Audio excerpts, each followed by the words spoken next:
Good evening and welcome to our orientation for the freshmen of 2021 and 22. So hopefully we have a few 8th graders on as well as their parents. A couple things I'll talk about real quickly. We will have questions at the end, so if you have any questions, feel free to chat them in the chat box and we'll try to address those if we haven't done so throughout the presentation. Also, you do not need to take a bunch of notes because this entire presentation will be saved on our Tusky Valley webpage and you'll be able to reference it at any time. Also, obviously, we're doing this remotely because we cannot be together.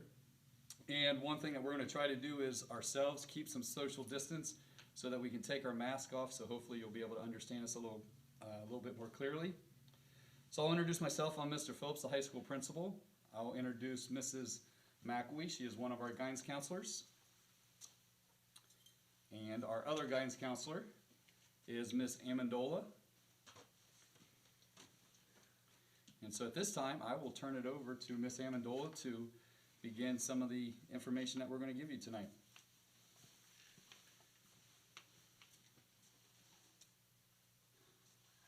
Thank you, Mr. Phillips.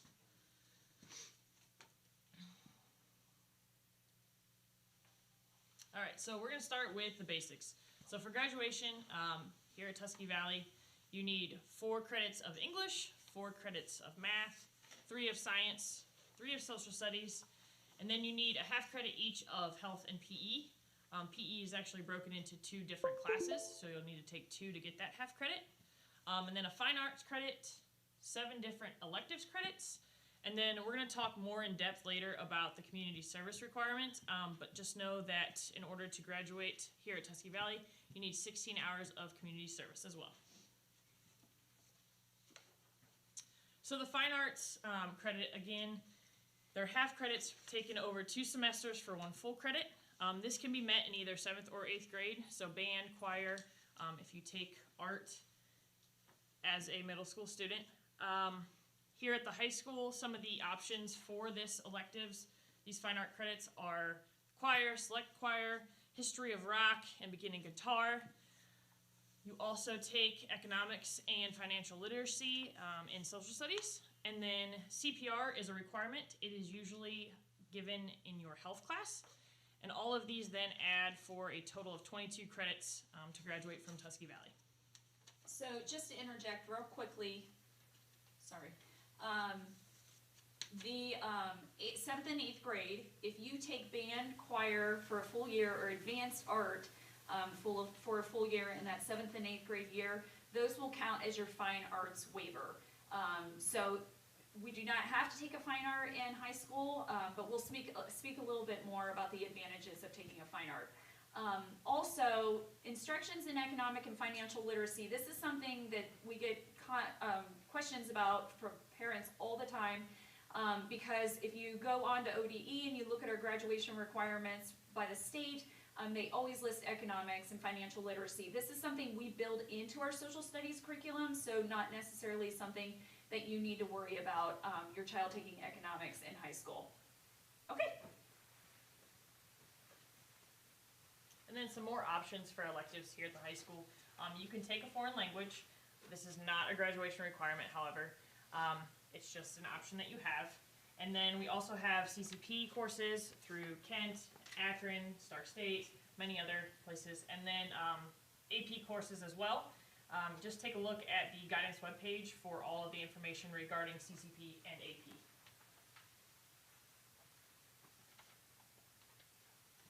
So here at TV, we're always trying to push the envelope.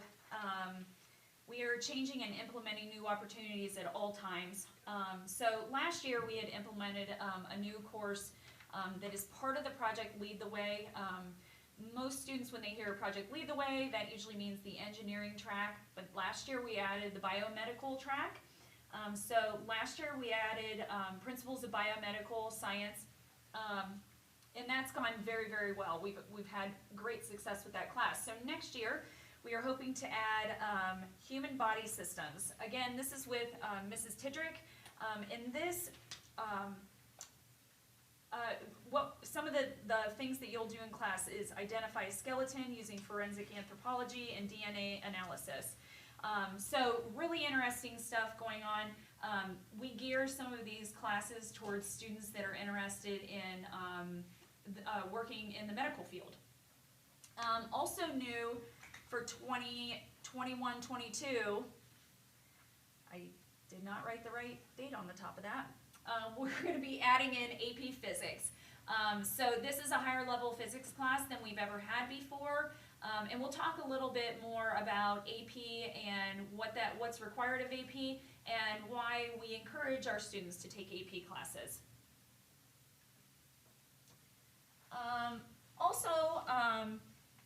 As I spoke before, we offer Project Lead the Way. Project Lead the Way is what the kids are most familiar with.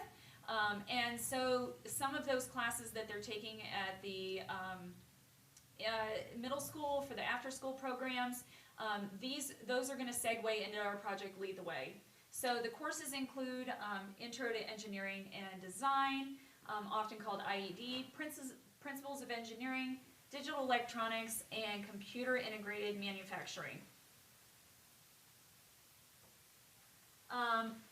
Also available for our students is career-based intervention. We get a lot of questions about this, so just to tell you a little bit more about the program, and we will be talking to the students one-on-one about some of these opportunities.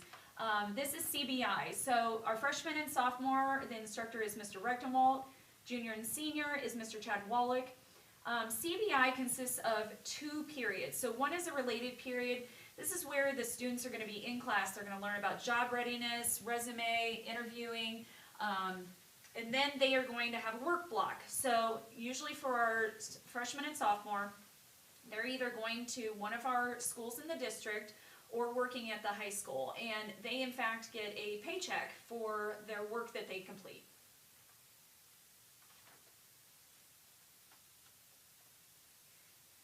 Also included are our special services. Our special education coordinator is Mrs. Katie Wells. I'm sure all of you are familiar with her. Students with IEPs, and we'll talk a little bit more about this as we talk about the scheduling process.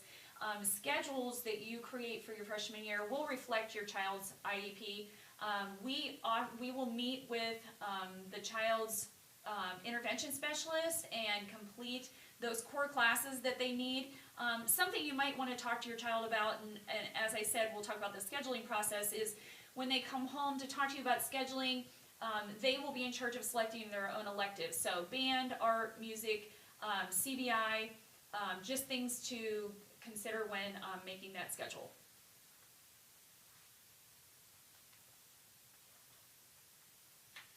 So 2023 and beyond have given us some new graduation pathways. To better understand, we are just going to break these down and repeat one of our slides. So we've numbered these so that we could go through these and make them very user-friendly. So number 1 in our graduation pathway is cover the basics. This is what Ms. Amendola already spoke of. This is getting your 22 credits.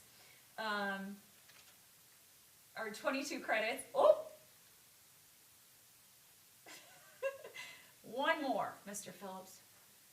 Awesome. Okay, so pathway to graduation. This is covering our basics. These are our 22 credits. So when the state comes down and they say graduation classes 2023 and beyond, number 1 thing that we need to do is cover the basics, which is our 22 credits. This is something we will help your children do all the way through high school. So then the second is to show competency.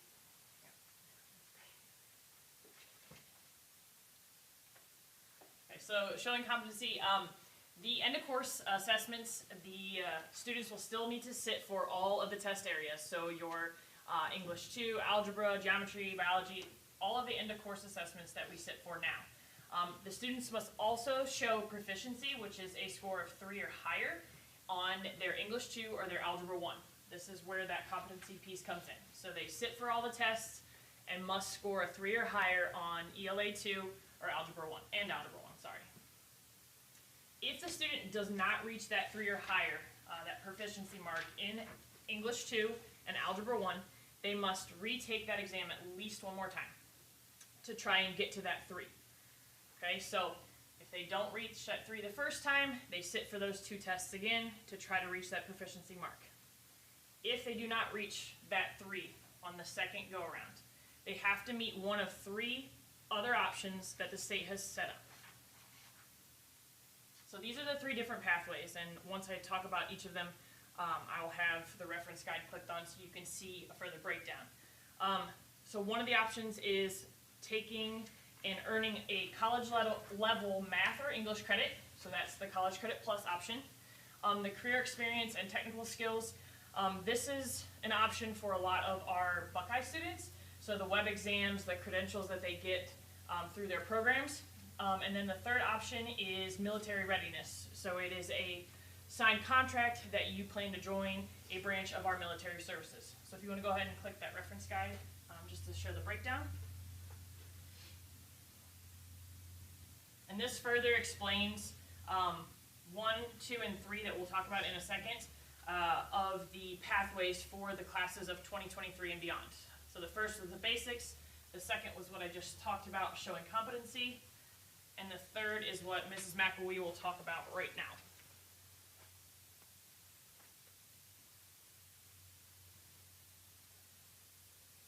Great. So before we move on to number 3, for those of you that have older students in high school, you may notice that we have in fact dropped the English 1 end of course exam.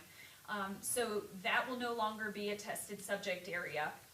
Also, you're probably thinking, why the heck are the kids taking all of these tests if only the English 2 and the Algebra 1 are going to be scored? So I'm going to explain exactly why we're doing that. Number 3 on the pathway to graduation is showing readiness. Students must earn at least 2 diploma seals. At least 1 seal must be a state seal. And when we say seals, this is a small sticker that is then placed on their diploma at the time of graduation. These are also listed on their transcript when they graduate. So at least 1 seal must be a state seal, and we will go into what is a local seal and what is a state seal. We've attached the Divine Graduation Seals, state and local reference guide, and like we said in the beginning, this is going to be posted on our website. These are easy access, so you guys can just click on these. There's no limit on the number of seals you may earn after earning the 2 required seals. So this is something else that the state is giving kids an option on. The 2 seals are required for graduation, but if you are a student that is really shooting for the stars and would like to get more seals, that's certainly an option for you. So local seals include community service, fine and performing arts, and student engagement. On this page, and before we go to the next one, you'll see the community service application, fine arts application, and student engagement application are all linked on here. When students are attempting any of these local seals, they will be required to do an application. So first is our community service seal. This is kind of cool because when we sat down, the school is actually in charge of determining what constitutes a local seal. So we at Tusky Valley had already been completing some of this stuff, and that included the community service seal. So nothing really has changed about our community service, and our form has stayed very similar to what it has been in the past. There are 16 hours of required community service prior to graduation.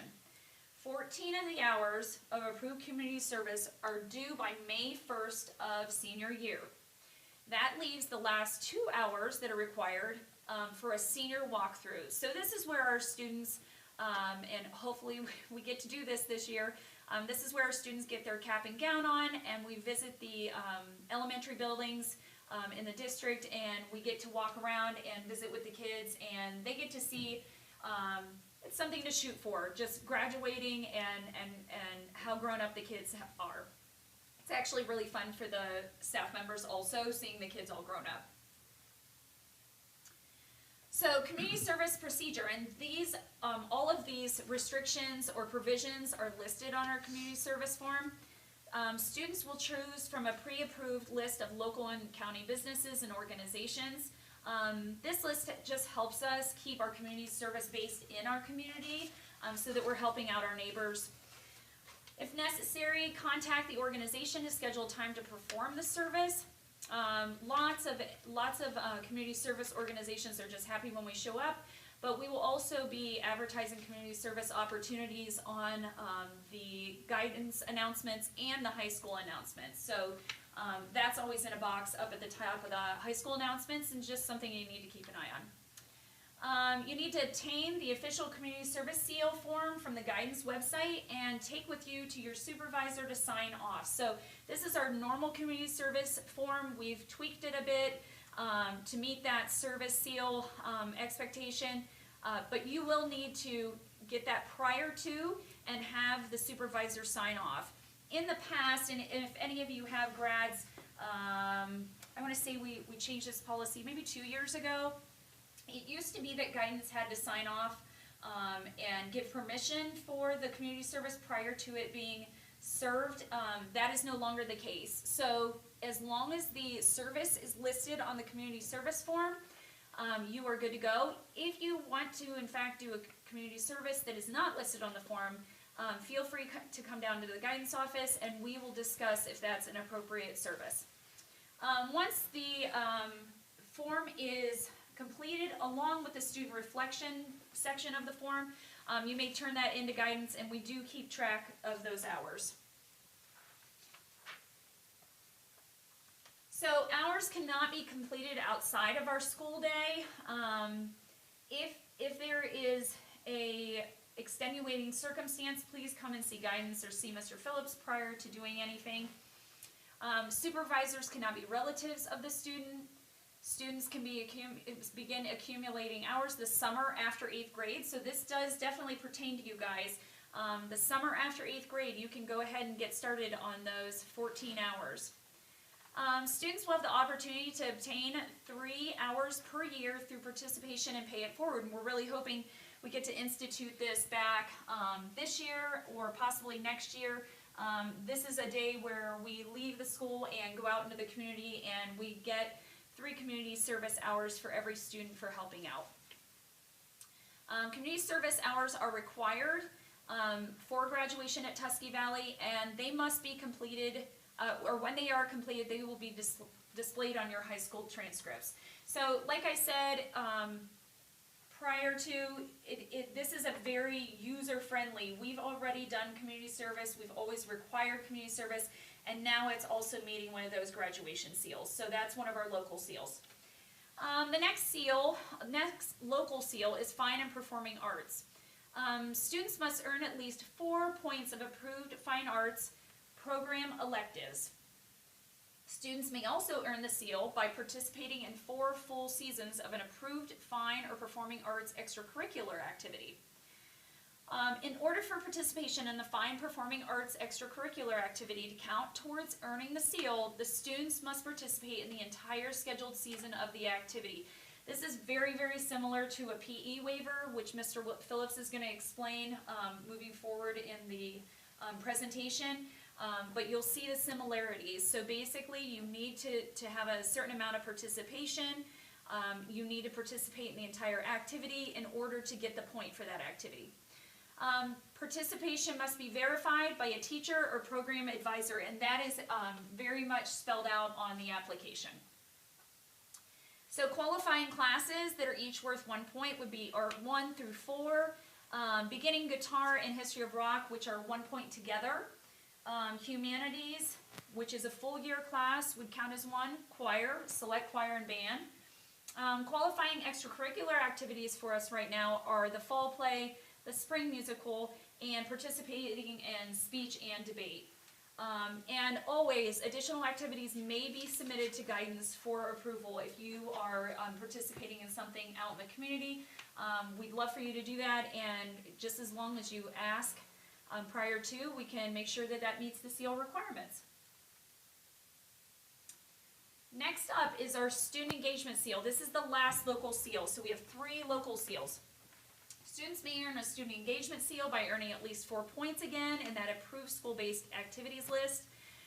Eligible activities include participation in an athletic program, a school club, or student government. In order for participation to count towards earning the seal, again, you have to participate the entire scheduled season and meet the participation percentage. Participation, again, must be verified by the program advisor or coach. Qualifying classes at this point, or clubs, or athletics, are academic challenge, mock trial, project lead the way. That would be including our engineering and biomedical programs, youth to youth, Hope Squad, Big Brothers Big Sisters, our PALS program, ski and board club, OHSAA athletics. So those are any of our high school athletics, class officers, varsity club, fellowship of Christian athletes, and participation in our 21st century after school programs. And again, if you have an activity that you would like to participate in and it's not on this list, just contact guidance and we can see about getting you approval. So part of that big number 3 is when we are requiring you to get 2 seals. One is a state seal. You can get 2 state seals and meet the requirement, or you can get a state and a local. And as I said, the local's already going to be met by all of our students with the community service seal.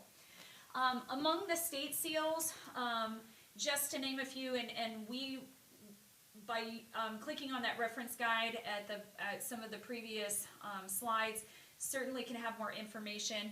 At Tusky Valley, we are really looking at the citizenship seal and the science seal for a number of our students. This is going to be reflected in if you get that proficient score on your science, so your biology and of course exam, or if you get a 3 or proficient on your American history and government, those are going to qualify as a citizenship or a science seal. So as I said in the past, why are we taking all of these tests when we are only going to seek proficiency on 2? Now you can see that we are actually, they have implemented those end of course exams into meeting some of the state seals. So like I said, better defined on our handout. I think that's it. Okay, so on to our scheduling process. Our scheduling process has pretty much been the same since I've been here, and we are hoping to keep this the same this year, but we ask that you are flexible with us. This may be a struggle, just connecting with the kids, but one of the best parts of our job is meeting one-on-one with the kids and meeting one-on-one with the 8th graders prior to them coming up to the high school, just so we can introduce ourselves and become familiar with them. So our scheduling process, it starts with reading through your TV registration guide. This is found on the TV guidance website. We really prefer that students look through that. Like I said, a number of your core classes are going to already be determined, but electives are clearly defined in our registration guide. Number 2, scheduling for courses will be done one-on-one in the middle school with Mrs. McElwee, myself, and Ms. Amendola, using a TVHS scheduling card. And you can see a sample scheduling card if you click on that link. This is just a cardboard cardstock card. We use this to talk through what students are interested in, what they could possibly be pursuing in the future, and we tailor their schedules accordingly. Continuing with the process, 8th grade teachers will be asked to make recommendations to assist the guidance department in course placement. Teachers reserve the right to recommend or not recommend a student for a specific course. So this is very important. We trust that our teachers have been have gotten very familiar with your child's academic abilities, and we depend on them heavily making your child's freshman schedule.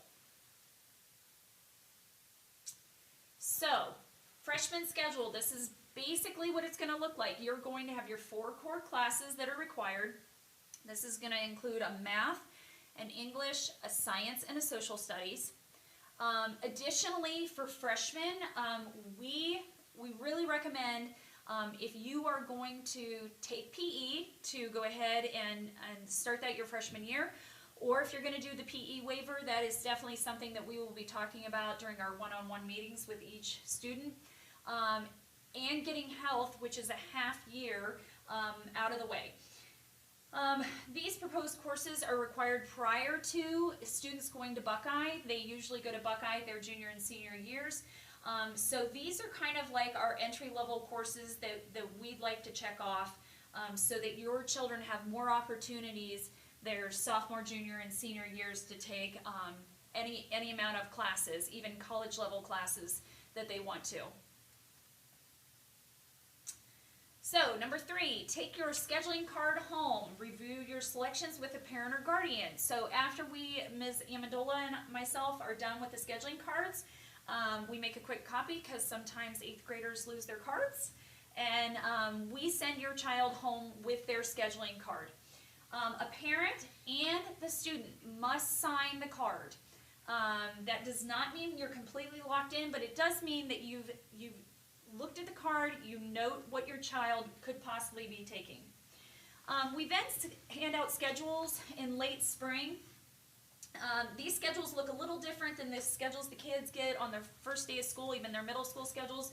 There's not going to be a locker, there are not going to be fees attached to it. This is basically a rough draft of their schedule. Then we go through the schedule change process. So schedule changes on our end, just looking at your child's card, in between the time they bring home the card, the signatures are done, and then those rough drafts are handed out, you may notice a change on your child's schedule. These are due usually to class conflicts, but please remember, schedule changes are not made just because we've decided that we would like to change up your child's schedule. That's certainly not something we do easily. Keep in mind when scheduling, you're going to want to at least, we offer at the high school 8 periods a day instead of the 9 for middle school. One of those periods is going to be a lunch period. So you're going to need at least 5 of those periods full of either core classes, PE and health. We talked about the CBI program, the Project Lead the Way programs. These are all opportunities for your child.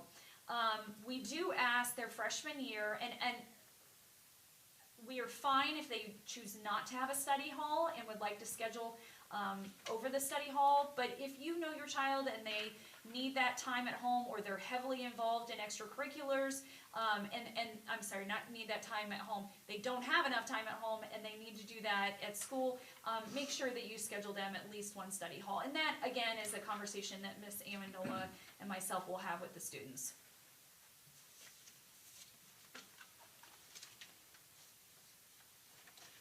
Okay, I'll talk a little bit about the PE waiver as well as then athletic eligibility. So on the PE waiver, this is not something that you have to do. This, Mrs. McElwee just described it. Sometimes, especially for the freshman and sophomore, there's a lot of classes that they want to take. They have to take 5. And so to open up the schedule a little bit, the state has offered the PE waiver. And that's anybody who is eligible who is in athletics, including cheerleading, or the marching band. And the only requirements are that you have to do this for 2 seasons to total the whole year of PE. So there's 2 different semesters you have to take PE. As long as you do 2 seasons of athletics, then you would be eligible. And again, we just want that to be done by the end of their sophomore year.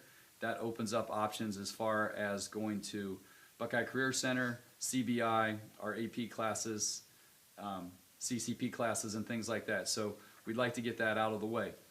The one thing with this, it is just a waiver, so it does not count towards the elective credits.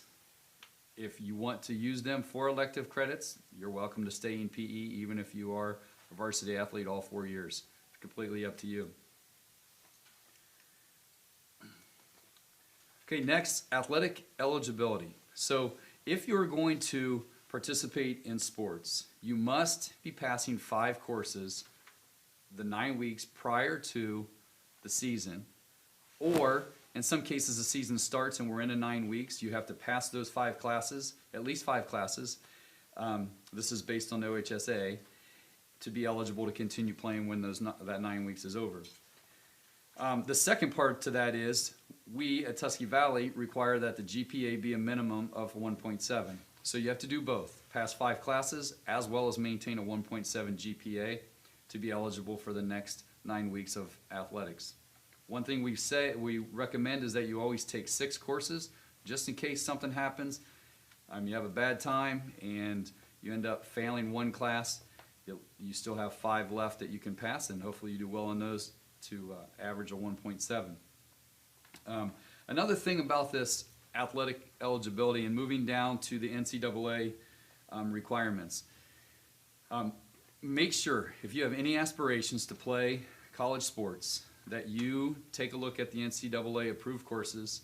Make sure you talk to one of the 2 counselors about what's required. They'll help go through the process a little bit, but this is really the responsibility of the student and the family. And I would say, especially speaking from a little bit of experience, every point matters, and so start as a freshman that you care what your score is and what your grade is. So don't wait until your middle of your junior year, senior year before you realize that you really want to get a 3.6 overall GPA because it's worth a couple extra $1,000 to go to college. Start that right now when you schedule your classes and the way you approach high school.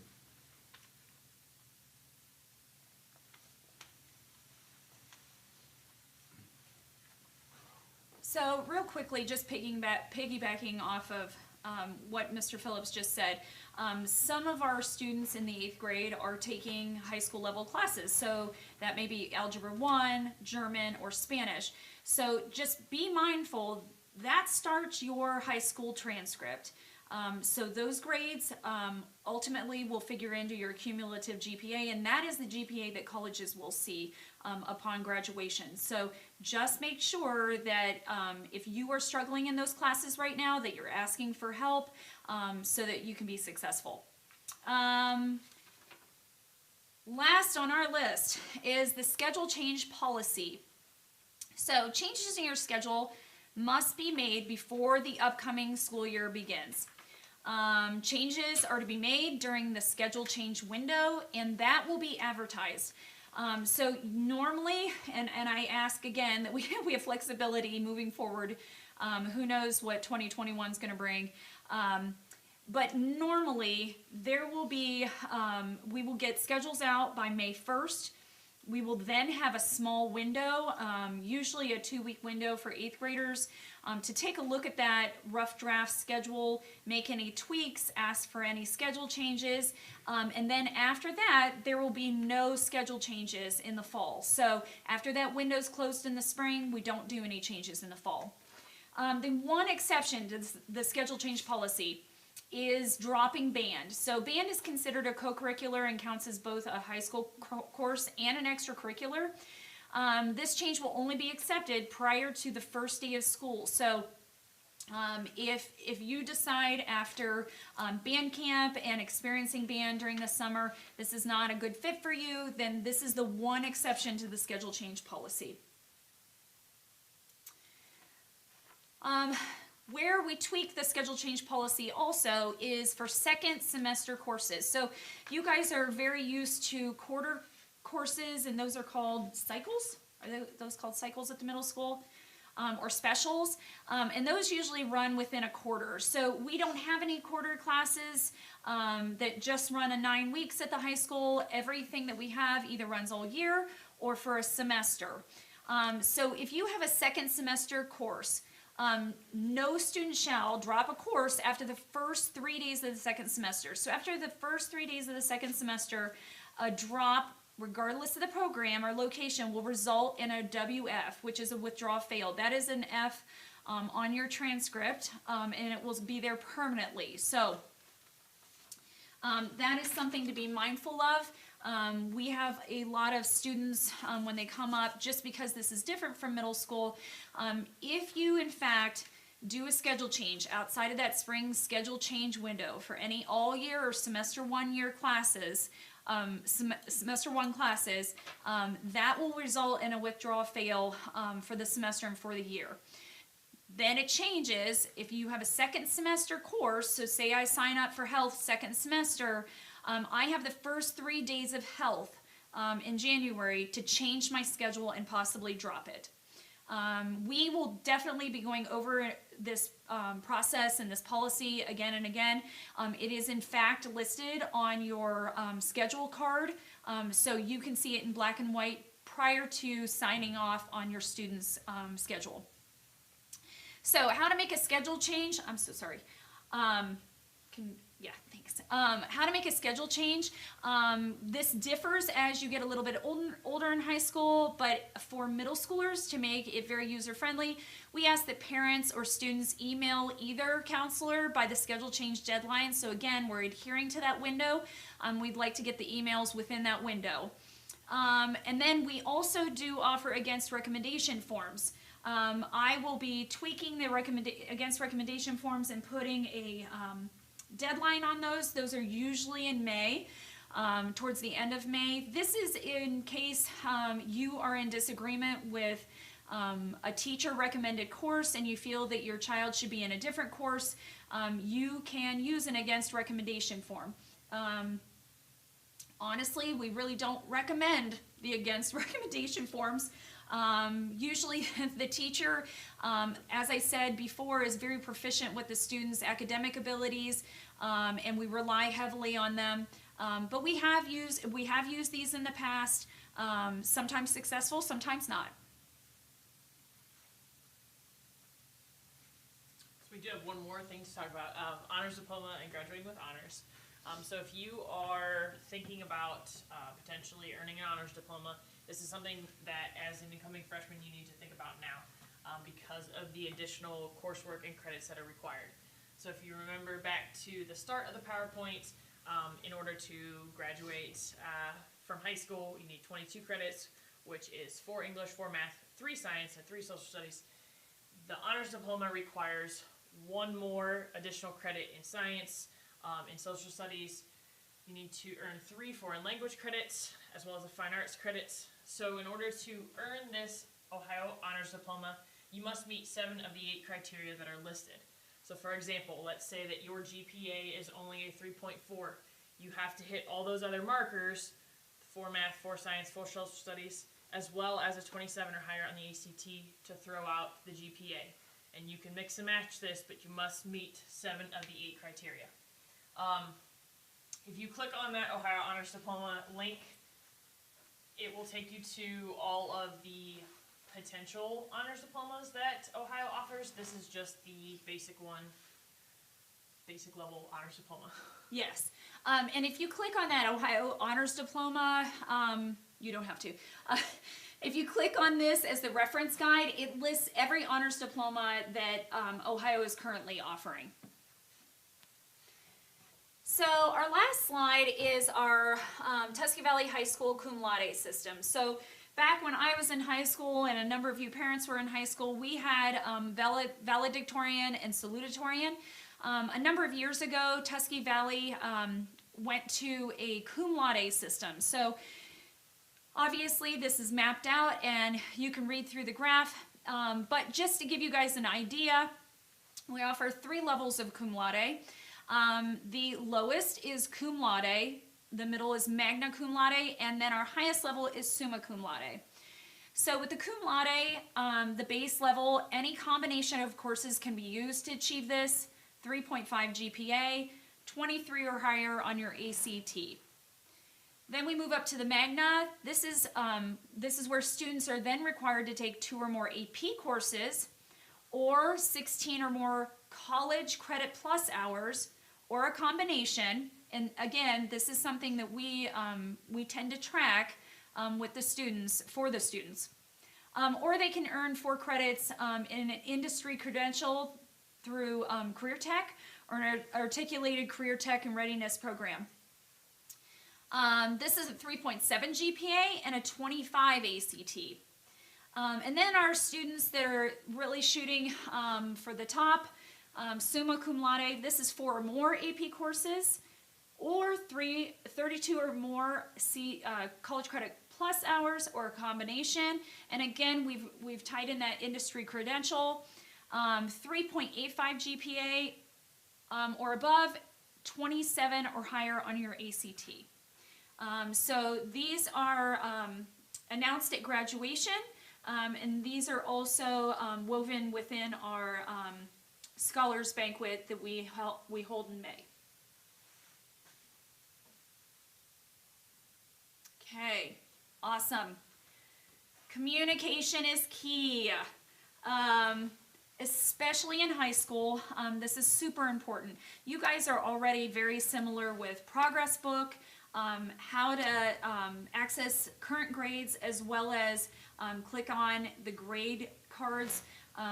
We do not do grade cards up in the high school. We do a final transcript, but you have access to those grade cards to print out at any time through Progress Book. We also, anytime something important comes from the guidance office, we ask that you check the TVHS guidance website. This can easily be accessed by going on the main website, dropping down to the high school, then you will then highlight the guidance department, and you will see a number of tabs. So underneath those tabs are the guidance website. We have a guidance announcements page, and also a guidance communications guide. So we ask that you please look at the guidance communication guide. That is uber important. The majority of our communication comes out through emails, but we find once students are done with their freshman year, they don't check their email very often. So we ask that you guys either follow us on Twitter. We have a guidance Twitter, but mostly the most proficient way of us communicating with you is through the Remind system. And you guys are very familiar with the Remind system. I know that I've been doing it for many, many years with my kiddos as they've gotten older. If you click on that communications guide icon, that is going to give you the exact code for the class of 2025. It's already been created. So you would just text 81010, the class code. So that's probably one of the easiest ways to get communication from us, and it's also very, very user-friendly for us because we can text the students directly. So when they're not checking their email, I can text their cell phone and make sure that they're aware of something important coming up. Okay. So it looks like in the chat box we don't have any questions. I'm sure after you guys get through the PowerPoint and click on some of the reference guides, you are going to have a number of questions.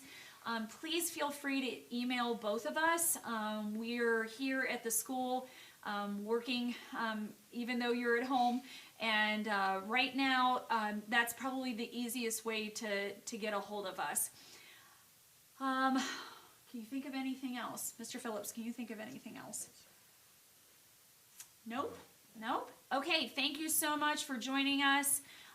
We are really excited about the 21-22 school year. We're hoping to make it a great year, or how about a better year than this year? Better. Yes, That yes. is good. Okay, thank you so much.